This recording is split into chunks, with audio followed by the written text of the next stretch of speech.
Good afternoon, everyone. Welcome to this session. My name's Hannah Tallett. I'm a presenter at Sky News. So working in the sort of fast-paced, ever-evolving industry that I do, I love news. I get terribly excited about it. So you can imagine my glee at being asked to chair this particular session, which is new platforms, new opportunities. As an overview, the industry as a whole looks like it's doing pretty well. Video consumption is on the rise, which is obviously a good thing, but are we living at the moment and working in a golden age of TV, or have we just been lulled into this false sense of security at the moment? These are some of the things we'll be talking about over the course of the next hour as well. You will notice that my guests up here, we've got three different companies that we're going to be talking about in depth, talking about the challenges and the opportunities that they're all taking on with the onset of new technology, particularly over the last couple of years as well, and looking to see how they're going to be coping with the future trends on the horizon. And hopefully that will be of interest and very useful to many of you out there as well who are content owners and looking for the wares to sell your products as well. You will notice that, as I've just mentioned, this session is called New Platforms, New Opportunities. The key is in the title. Platforms is the buzzword.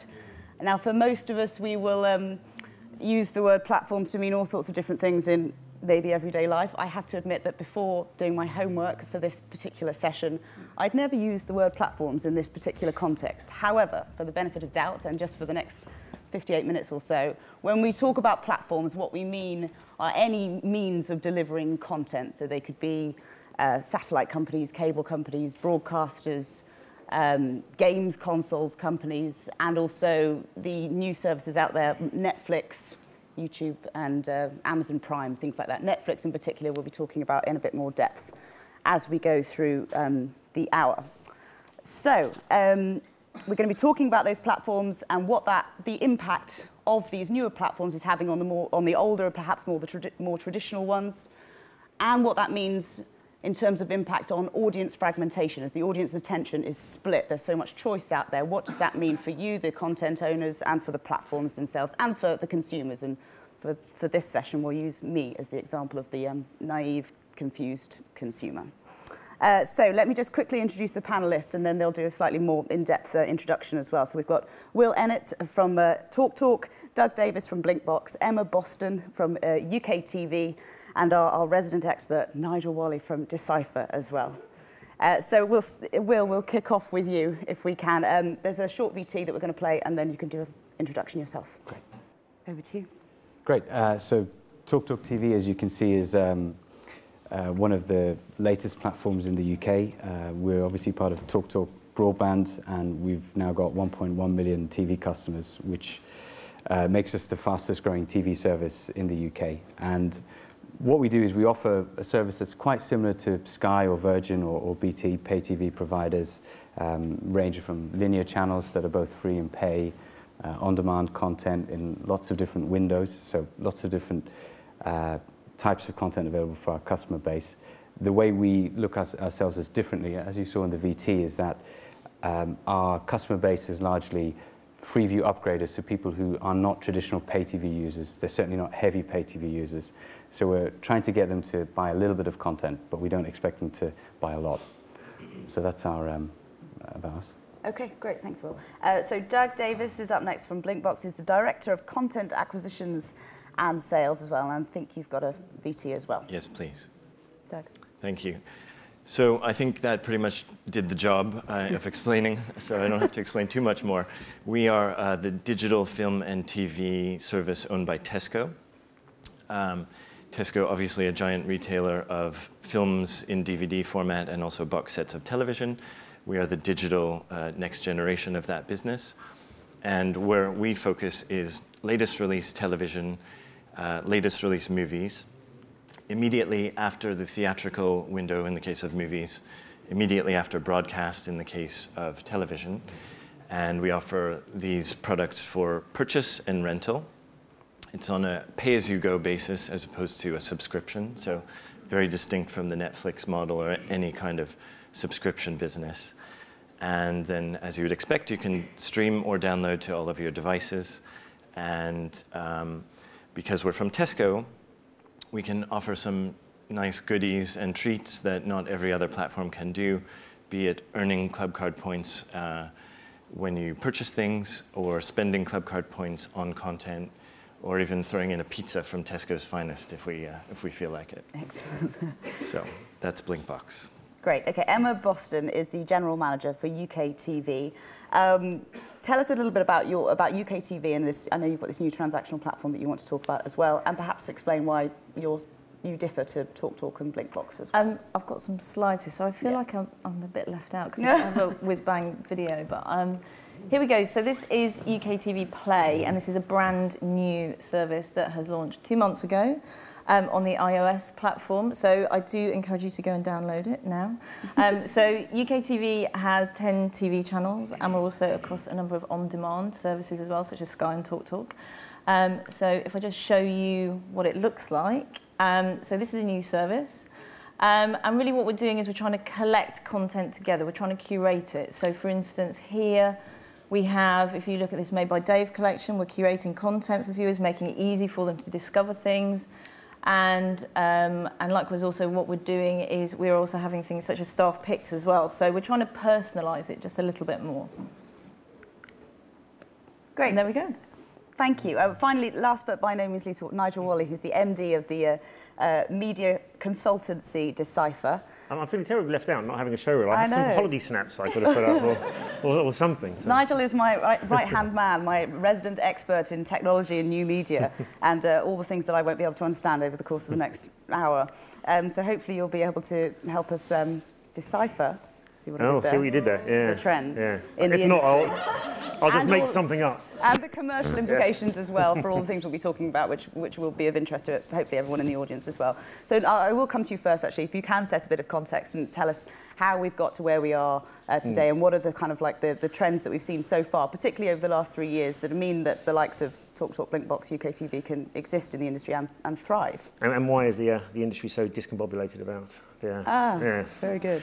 It's a very strange time. There are so many things in the market being talked about, being launched. It's a kind of a waterfall of new innovation, and we've spent 15 years looking at this. And so I've spent my career looking at alternatives to broadcast and alternatives to the traditional TV model. And one of the things that we state all the time, particularly in a time of great change, is actually not that much is changing. It's very easy, if we believe the press releases coming out of Silicon Valley, to believe the world's going through a revolution. And the nice stats we like to point out, the BBC stats recently that showed that of all the TV consumption, the BBC experiences, only 2% of BBC TV consumption is through iPlayer.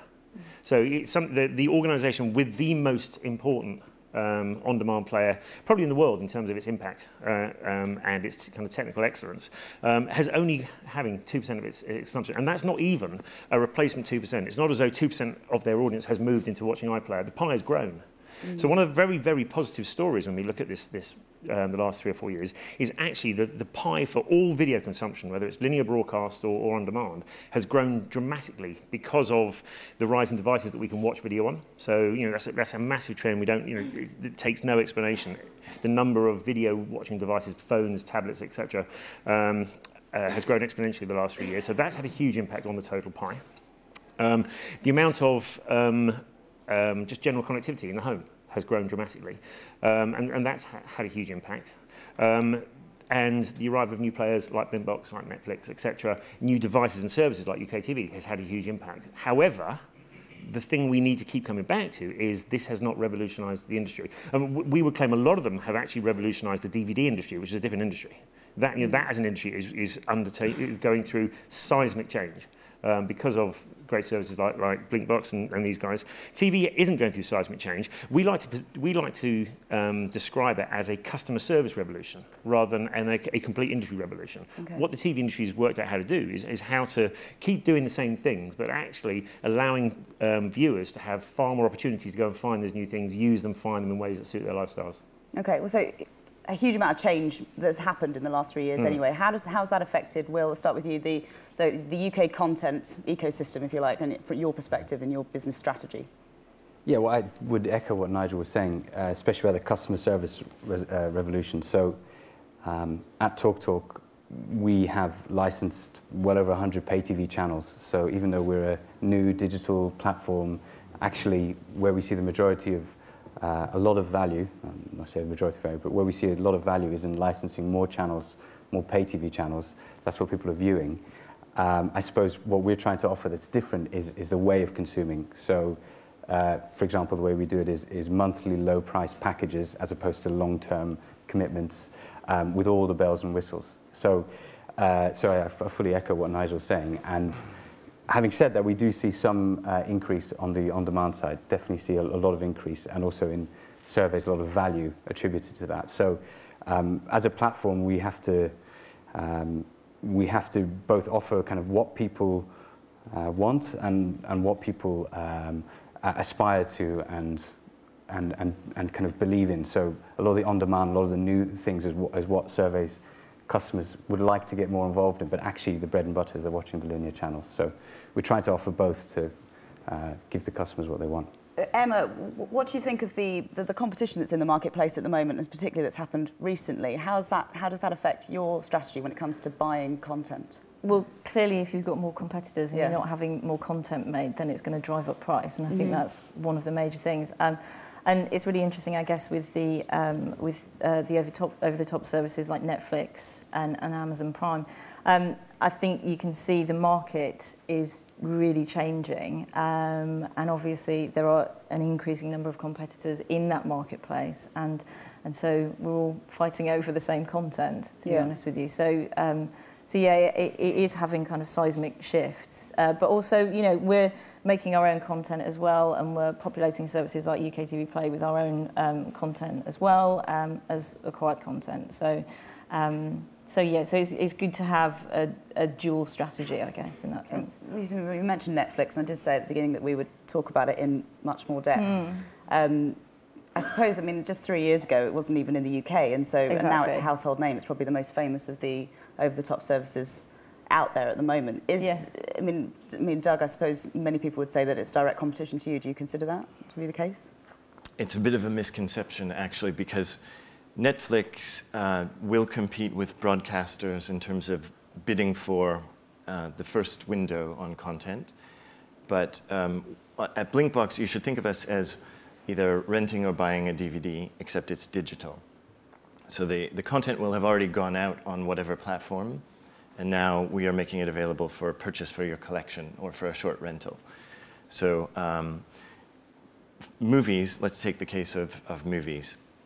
We'll go into the cinema first, and then after 4 months, it will hit Blinkbox and the transactional services, and then it will typically go into the Sky output deal, and then it will only hit Netflix up to 18 months or 2 years after us, or after the theatrical release. So I think in people's mind, Blinkbox and Netflix are quite similar because it's about online video, but we get our content sooner, and it's pay-as-you-go, and it's not a subscription. And that's just because of the business model not being, but Netflix being subscription and Blinkbox not being? Correct. Right.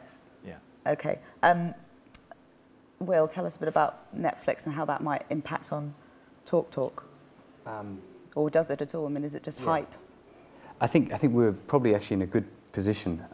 So unlike a lot of other platforms, we don't actually create our own channels, we don't create our own on-demand services, so we rely completely on partners to provide branded services. And so in that respect, Netflix could potentially be an addition to our platform, and we could be a bit more open to that because we haven't, let's say, ourselves invested, I don't know, tens of millions or hundreds of millions in box sets. So in that way, there's probably less of a friction between ourselves and Netflix. I think the second point, just specific to us, but is probably relevant to a lot of platforms, is that our platform is called YouView, and it's a joint venture that includes BT and the PSBs and lots of partners, and it's an open platform. So Netflix can actually join the platform tomorrow, subject to kind of figuring out all the technicals. So in that respect, we can't stop Netflix from coming on, and so I think that it would be more productive for us to work with them rather than try and block it, because we can't stop it. Yeah. So I think that's probably a point, I don't know, Nigel, what you think is... I was just sitting here thinking, can they block Netflix on their platform? So it's quite... I was spotting you didn't actually mention YouView in your trail either. Yeah. So I was pleased you brought it up, but the fact that you can't stop Netflix coming onto TalkTalk TV is quite an interesting point. Yeah, I mean, I tried to say that in 140 characters. Did you yeah. Yeah, I think the main thing with talking about Netflix as well, and something that's probably of most interest to the people gathered in the room, is what does it mean, the onset of Netflix and the hype around Netflix? What does it mean for those who own the content, who are looking for somewhere to sell it? There's a number of bits of the Netflix story which I think are worth flagging up. First of all, one of the positives is that it has created a mechanism by which a huge amount of VC money has come to the TV market. So they are massively VC backed, and a huge amount of that money has found its way into commissioning and acquisition. So that's a good thing. They've found a way to bring that waterfall of money into TV. The thing that we would stress is that we have to be very careful not to succumb to the waterfall of PR that comes out of Silicon Valley about Netflix. They make it seem like a huge story, and it's a very large company, because it's now operating in 14 countries. It plans to roll out another 25. However, its impact in each of those individual countries is actually quite small. So when we look at Netflix's impact in the UK, it's quite nice. It's had a couple of shows which are quite interesting.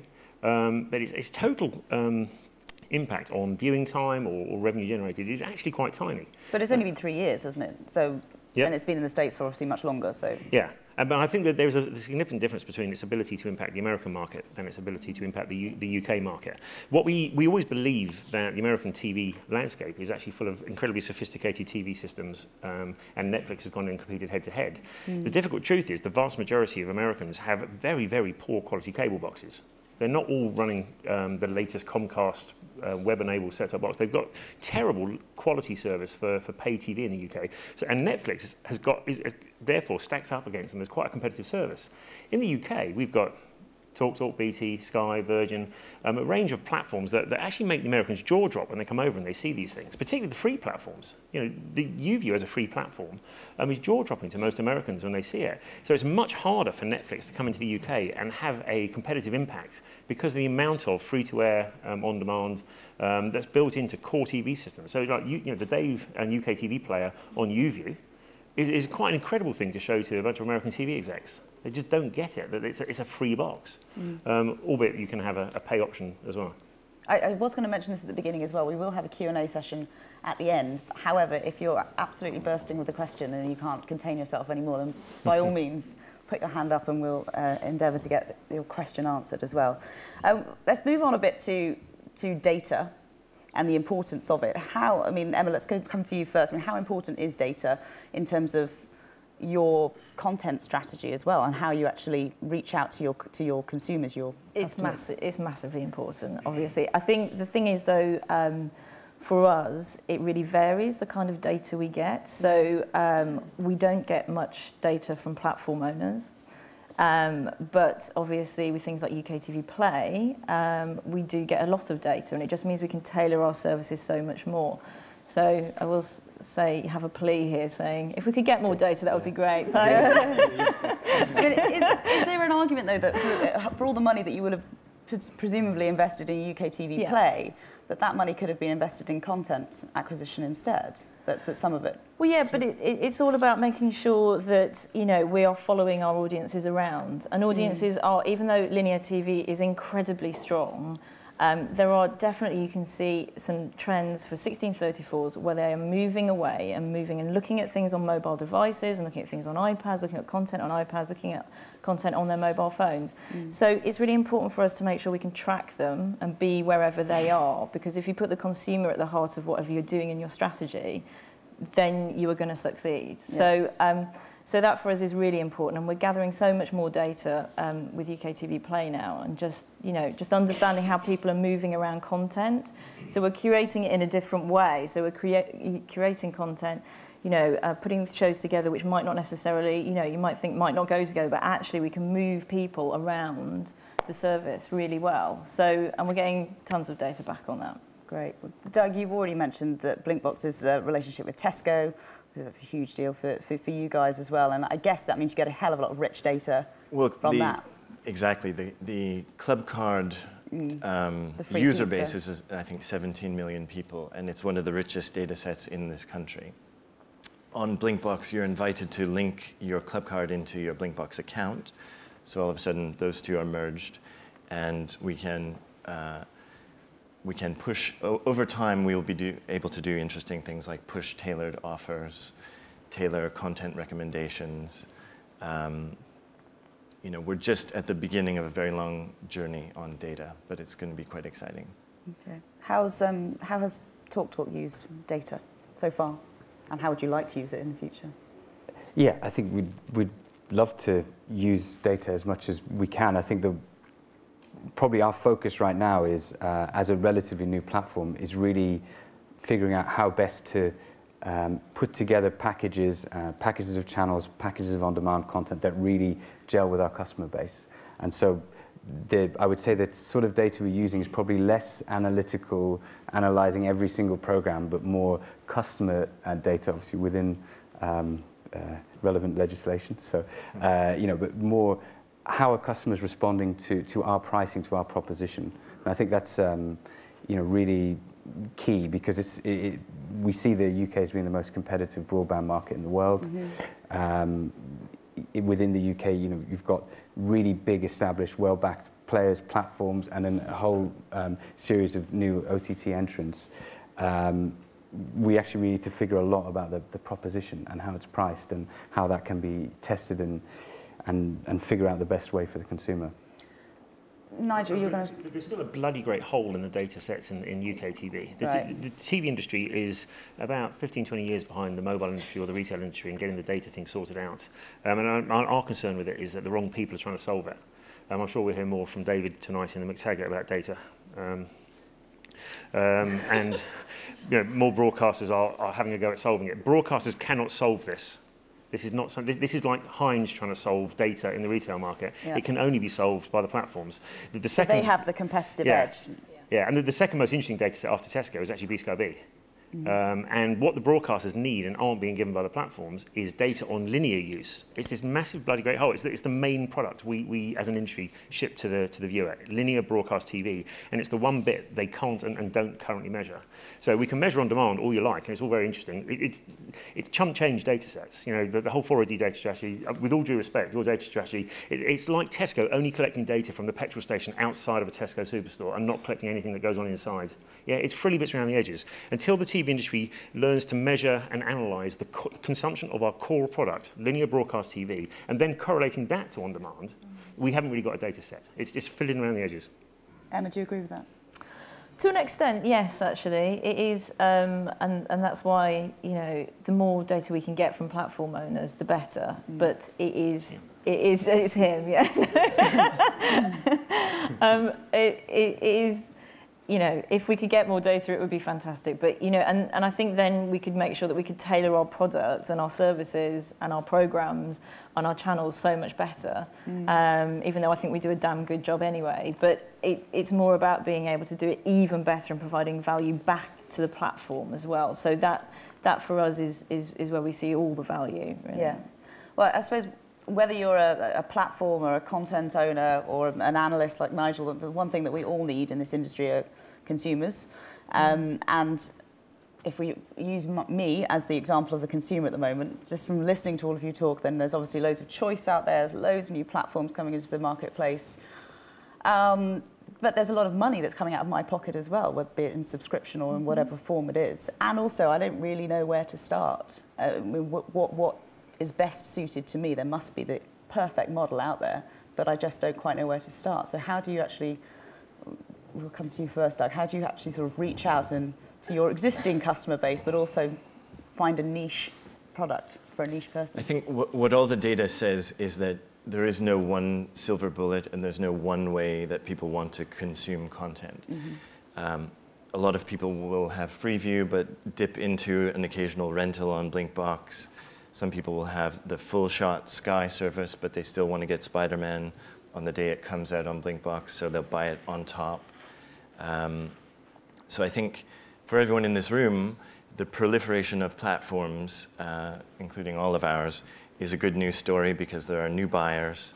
new places to sell your content or show it with advertising and make money. I do think consumer confusion is a bit of a risk. I think it'll settle out over time. At this time, there's this mad rush with everyone getting their platform to market, and I think there will be consolidation.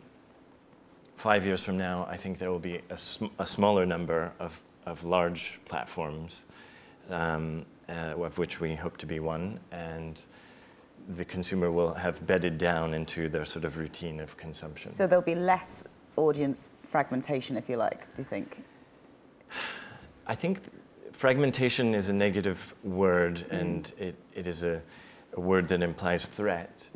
But as a challenger platform, we welcome fragmentation because it's new customers to us. I think if you're an incumbent, fragmentation is a threat. But I think at the end of the day, no matter where you sit on the sort of value chain or, you know, ABC1 or wherever, you're going to always have a mix of content consumption patterns, and I don't think that will change. Okay. Emma, what do you see fragmentation, if I can use that word, as a worrying trend? I guess it's been going on for quite a while, so I agree really in terms of I think we're going to see it stabilising within time. But of course, what we've seen in the linear market is massive fragmentation over the last few years, and as a company, we've grown our share of commercial impacts year on year, and we've done that through having incredibly strong brands. And I think that's one of the key things here, is having really strong brands in the marketplace that people can use as a shortcut to navigate to great content. Because otherwise they're just like, oh, there's loads of great content out there, I don't know where to go. But you need a brand to be able to house it and frame it for people. So would that be your advice then to content owners as well? Absolutely. It's about not only creating fantastic content, but it's also aligning yourself with a really strong brand. So be that a channel brand, be it a platform brand, whatever it is, but something where it can curate that content, where it can frame that content for people, and they can use it as a shortcut to get to it. Nigel, what kind of sort of scenarios can you envisage happening as a result of this audience split? Well, I agree that we're going to see a clear out. We're in that stage where a huge number of things are launching, and we always forget that the year that YouTube launched, there was 300 other companies doing exactly the same thing, and it took 3 or 4 years to kind of wash out. But they disappeared, and so we will probably see the same in the industry. It is very confusing to be a consumer at the minute because of the number of things you see launching. And I think your point about brand is salient. What we're seeing is most consumers are gravitating back towards recognisable brands to solve all that stuff for them. That's why the big TV platforms still do very well, because you go to a shop and you're not sure whether you should be buying Apple TV, Roku from now, Chromecast, and you look at it and I'll just get Skybox. Or I'll just get Freeview Box. And actually, that's a rational decision on behalf of most consumers, because most of those things are unproven. Most of them are quite complicated. And whilst we all listen to the trade press, who are quite happy to spend hours wiring these things up, and like we do, as a company, and investigate them, for the most consumers, they don't have the time or the effort or the will to spend all this time experimenting with all these different boxes. And so they will gravitate to a smaller number of big, famous brands that solve most of it, as opposed to trying to solve all of it.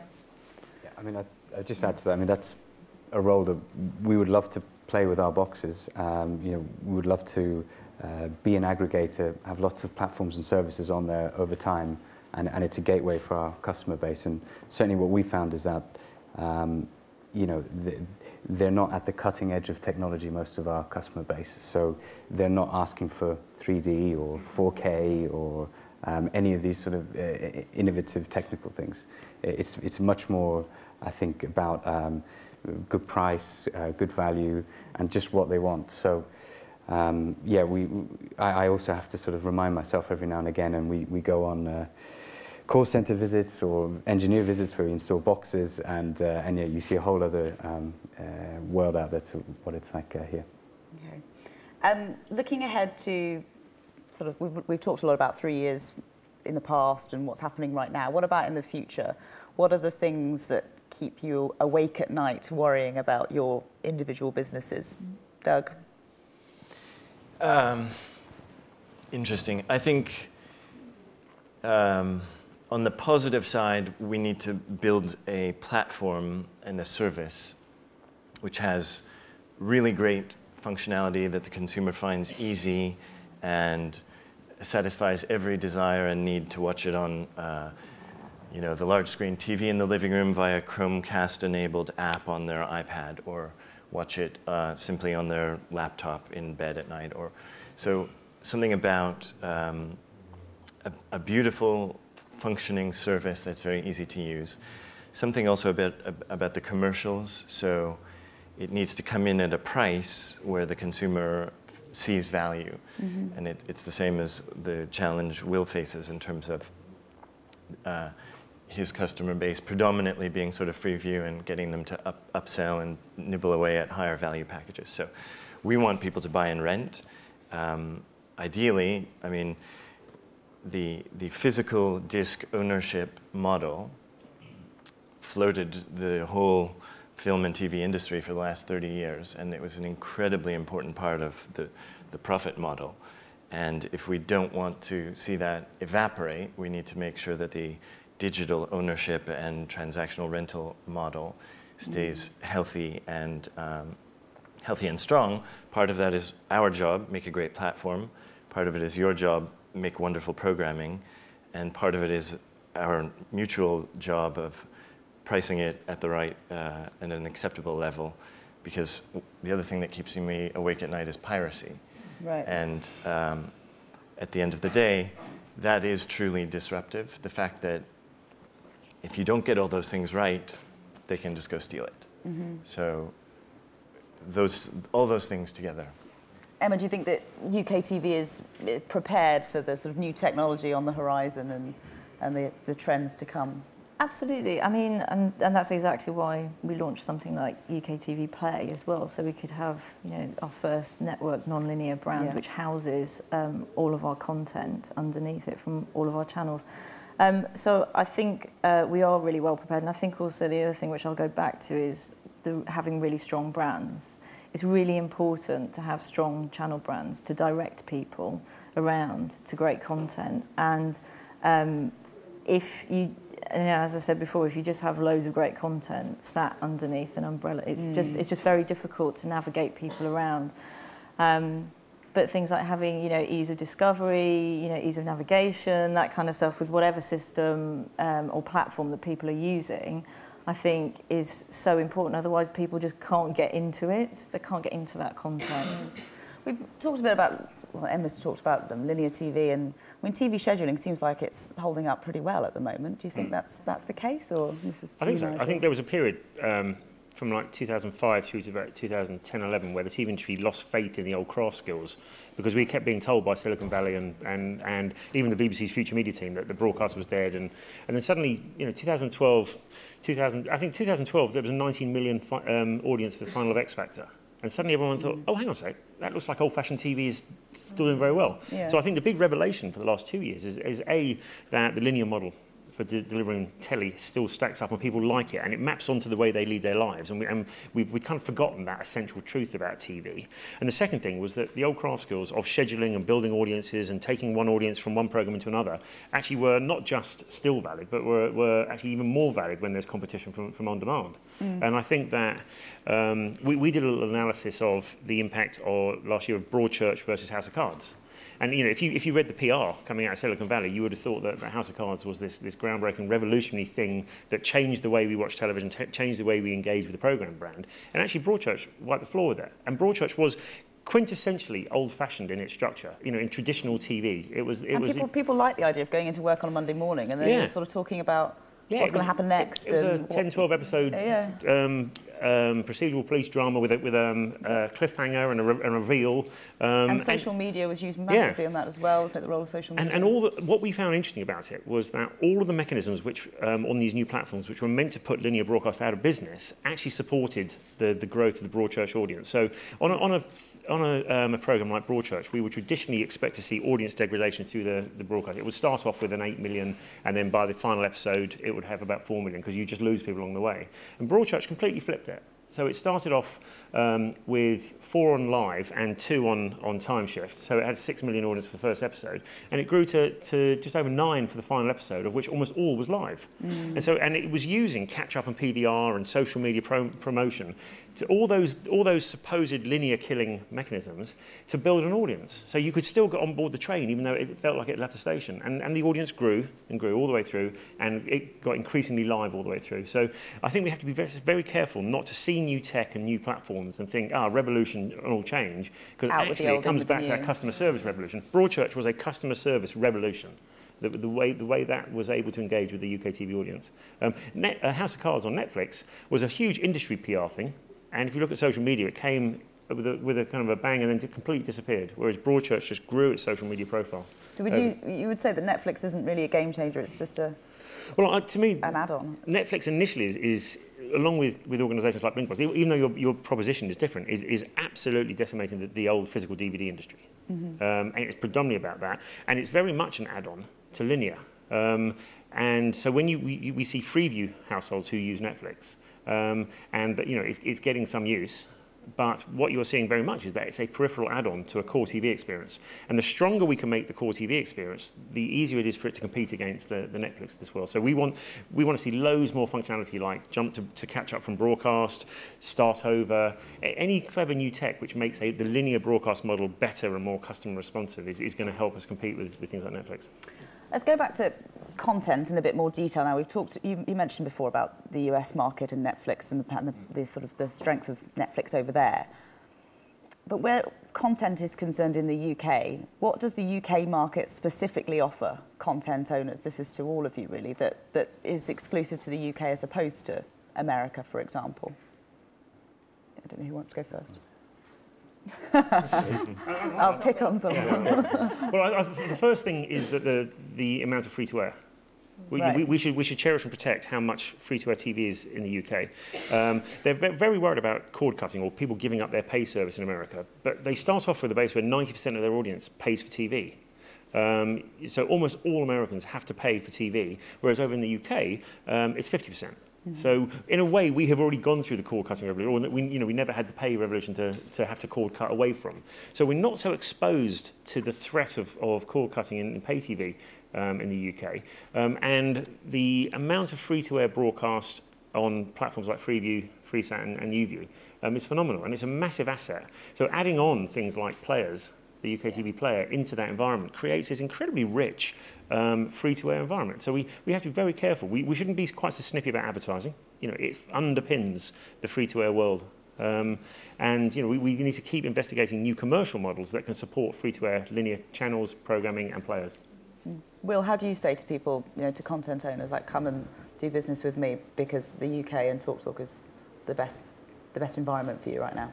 Yeah, I think one of the key things we say is that we are additive. So as I mentioned before, the vast majority of our customers come from Freeview. So what we're not doing a lot is sort of people spinning down from spending a lot of money, let's say with all the bells and whistles on Sky, towards a sort of a lower value TalkTalk offering. It tends to be more sort of going upwards. So I suppose for channels that means there's a new opportunity.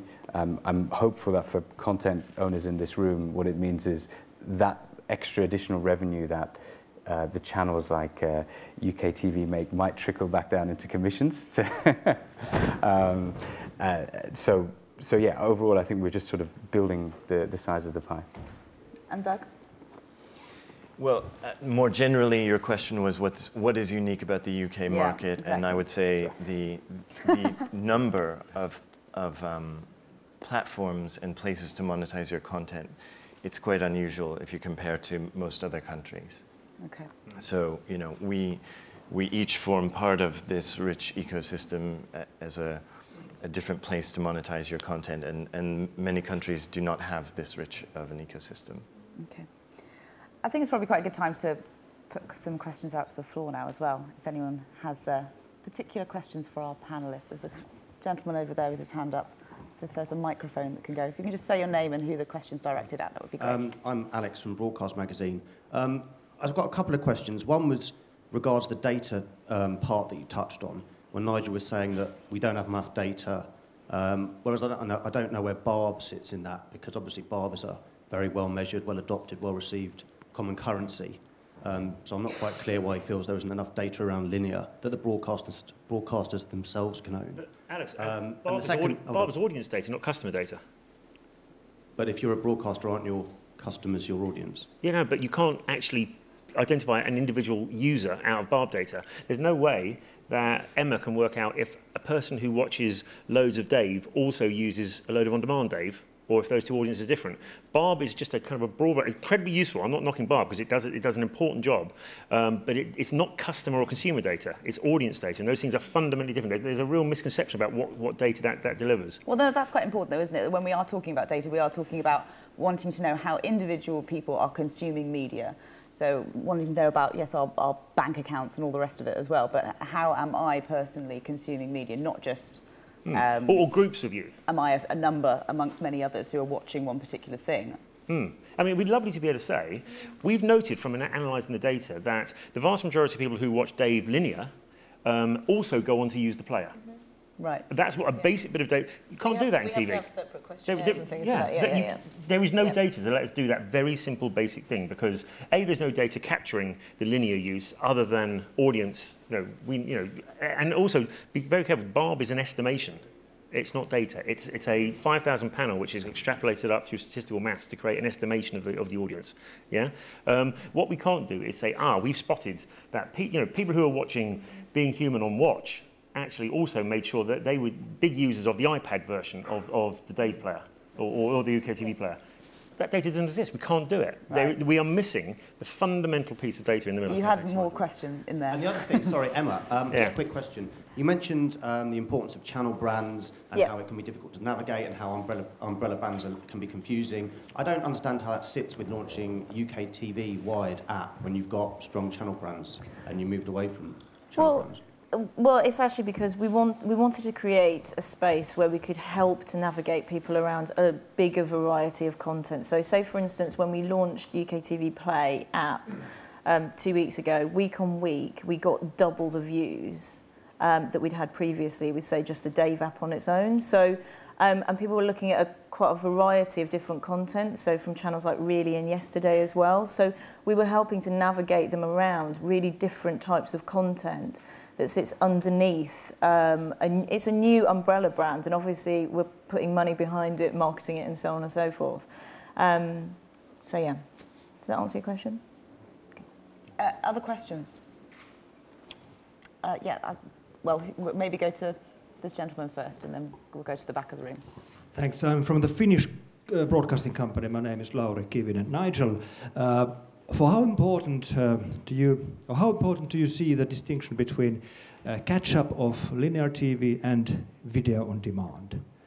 Well, video on demand we would use as the catch-all phrase, which would include catch-up. But I assume you mean the difference between catch-up and previous series box sets. Yeah. Do you see that this categorization will develop? That we have a category of online viewing, which is kind of the catch-up of something which I missed 2 days ago, which we categorize as a catch-up, but happening on a server somewhere at the broadcaster or operator or one of the service providers, and that there will be another category, which is the real video on demand, which categorizes or includes the Netflixes and other HBO categories or catalogs of this world. Or it seems you don't see a distinction between these, or would you see that emerge? There's a couple of things I think it's important to flag up. We always sometimes forget in the UK that our catch-up model that we have here is almost unique in the world.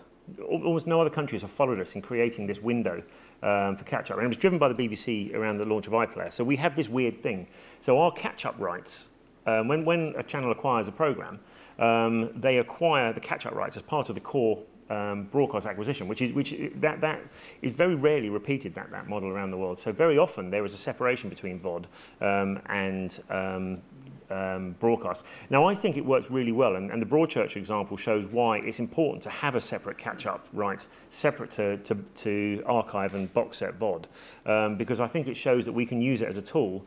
And I also think increasingly technology is going to allow us to merge broadcast and catch-up increasingly. So there's a concept called startover in some of the platforms around the world where if you come in and a program's halfway through that you wanted to see, you can press rewind even if you didn't record it, and it jumps into the catch-up right halfway through a show. And in those markets where they've tested it, it's hugely important.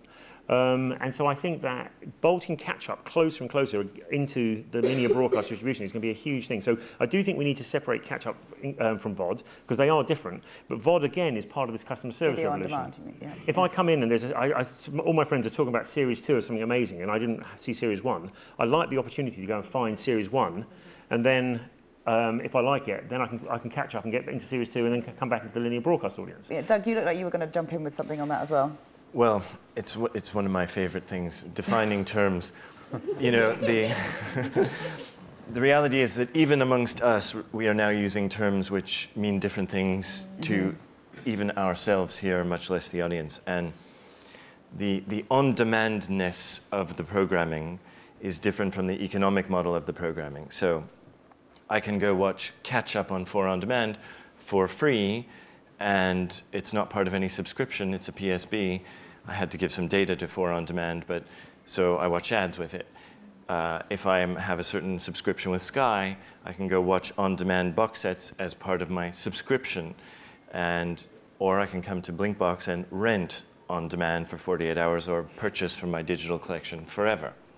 So the quality of being on demand applies to all of these scenarios, and really what we need to be focusing on is the economic model of each of them, and how you can all play in all of these windows and make money from each of these economic models. Does that answer your question? Yeah, I would claim that there is a distinct category, which is a catch-up category, which kind of expands linear. It's expansion of linear to online. Yeah, catch-up is a function of a 21st century linear broadcast channel. And then there is the video on demand, which is the library, the catalog, or a service that is a separate service from that. But it's interesting to see how you see it. Thanks. Other questions? The lady at the back there.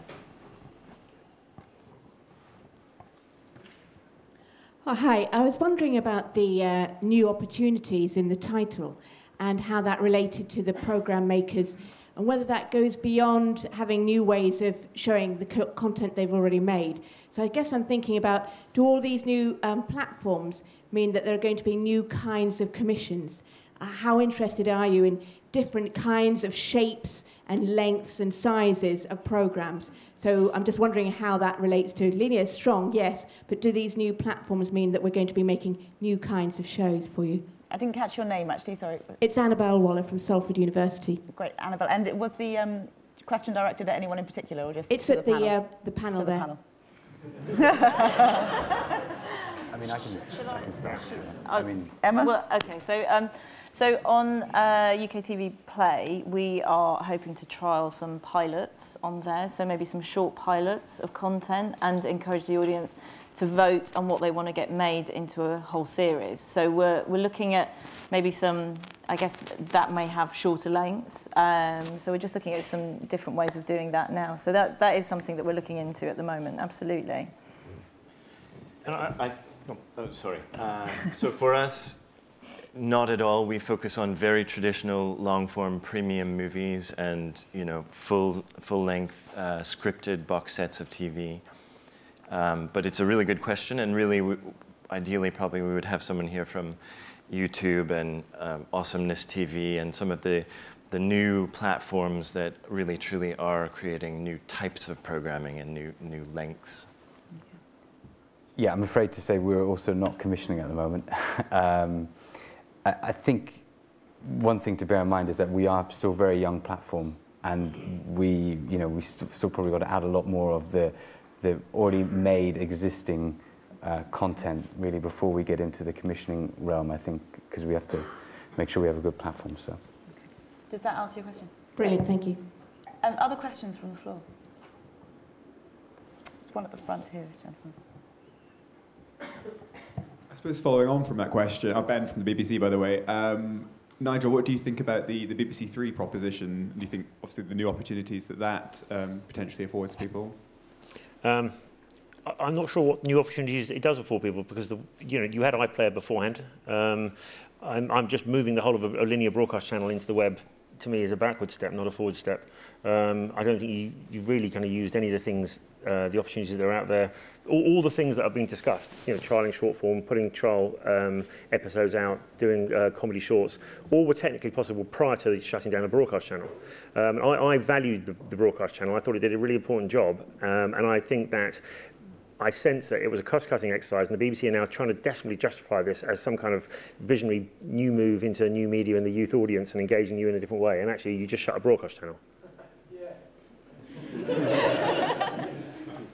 Yeah. So I can see nothing new and innovative. Sorry about that. Go ahead. Can I ask, Dan Biddle, can I ask about how much devices play into the conversation of platforms? So I'm thinking particularly about the huddle with Blinkbox and how much the relationship is there, how much that develops as, you know, the Kindle Fire, that kind of proposition with Amazon Prime and video. How much do you think about the device that you're going to be on, and how close is the relationship? So it's very important. It's a good question. For the Blinkbox ecosystem, we're not tied to any one brand or device. So we started on PC and Mac and grew to smart TVs, Samsung and LG, PS3, Xbox, and of course tablets, Android tabs, etc. And then from tabs, added the Chromecast functionality so you can cast to your television. Huddle, I'm glad you mentioned. That's, for the people who don't know, it's the Tesco own branded tablet. It's an Android tab, nearly indestructible, great for the kids. And, but it has flown off the shelves, and there'll be a new version of the Huddle. What's interesting there is that all of the Tesco apps come preloaded, including the Blinkbox app, but including Tesco Home Shopping and all the other Tesco things you might like to use. So we think that you certainly have to be on all these devices because that's how people want to consume. And we believe it so much that we went out and built our own device. So TalkTalk is only on the UView set-top box at the moment. We're always looking into new opportunities.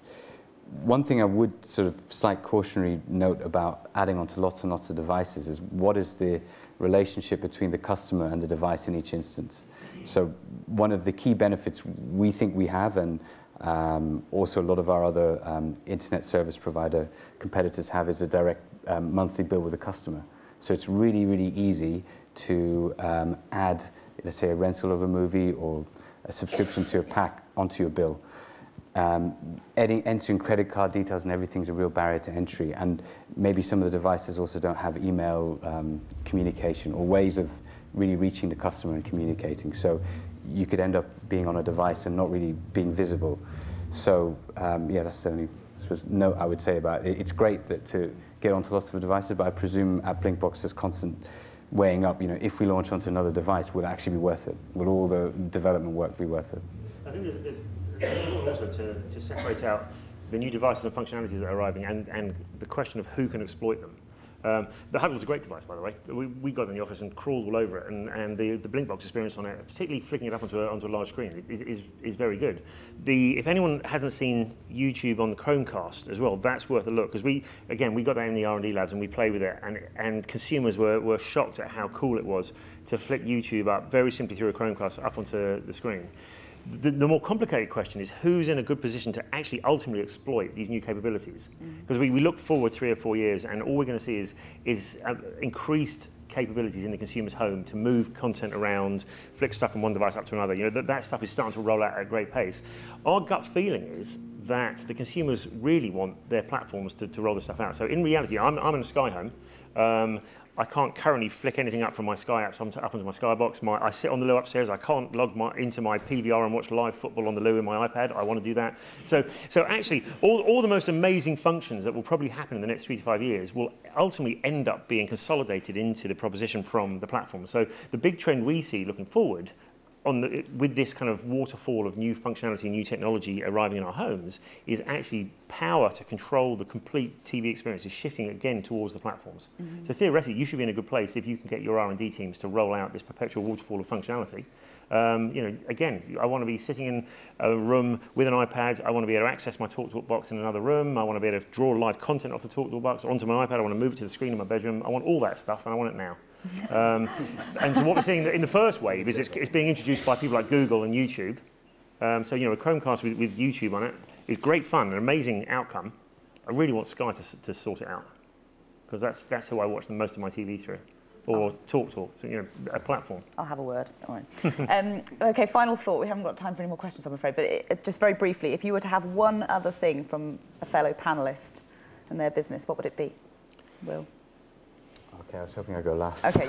No, I can go first. I think... I'm going to say everything. No, I was actually going to say that I think we're all in slightly different areas. So, you know, it's not like we're directly competing. So I can say, well, there's this from Doug and his, you know, and what Blinkbox do that I really want. And then I think the second thing actually is that a lot of the time, you know, everyone has their own strengths, and the bigger challenge is, rather than always looking at the competition, is really exploiting your strengths and really driving forward with one focus. And that's a problem that all companies have at all times. So I would say I'm not necessarily, you know, envious of what everyone else has, more thinking how can we make the best of what we have. Okay. Doug? Sorry. I sort of agree with Will. That question is often best directed at channel managers and controllers saying, oh, I wish I had commissioned that, or I could have stolen that from UK TV. But I mean, in theory, for us, maximum distribution is attractive. So we could, in theory, be a channel on YouView through TalkTalk. Yeah.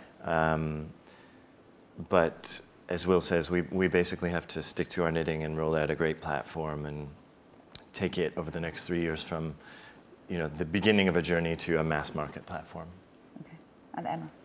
I've said it before, more data, please, from Will. I mean, we need more data from the platforms in order to create great services. So that's what I would take. Great. Thank you all very much for being panellists today, and thank you all very much for being here.